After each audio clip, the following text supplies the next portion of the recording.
भैया ई ढोलकी बजावे लन उससे बढ़िया लिखे लन। अरे वाह हमरे अमित बाबू के लिखल गीत आज तक ले लइकन के पगलाई देखल नहीं हो, लेकिन कोनो लड़की कोनो लड़का के प्यार में पगलाई दिया। राहुल बाबू प्यार साला ऐसा चीज है कि जब हो जाला तो ना मोट देखी ना पातर देखी, ना बाहरी जाला ना भीतरी, ना दूबर देखी ना जवान देखी ना बूढ़ देखी। वाह प्यार तो बस हो जाता है। बेचारी की स्थिति बड़ा गड़बड़ दिया है, पगला गई दिया कहे तो हर याद में तो हर प्यार में हम पगला बन के घूमते तो हर याद में हम पगला बन के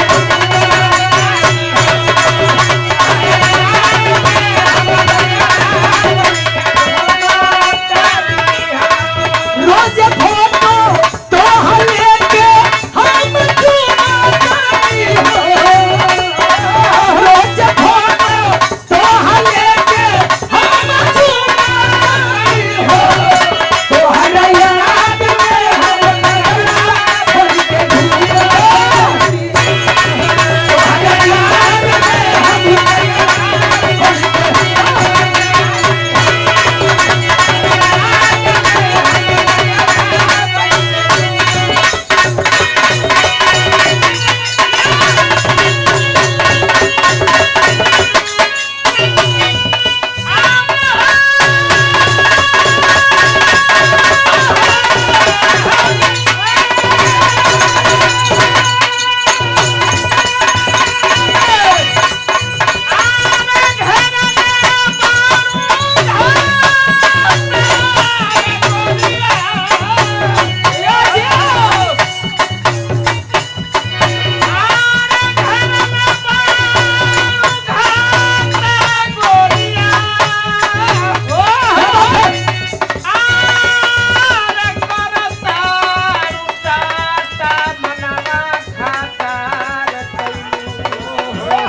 क्या बात है बहादुर।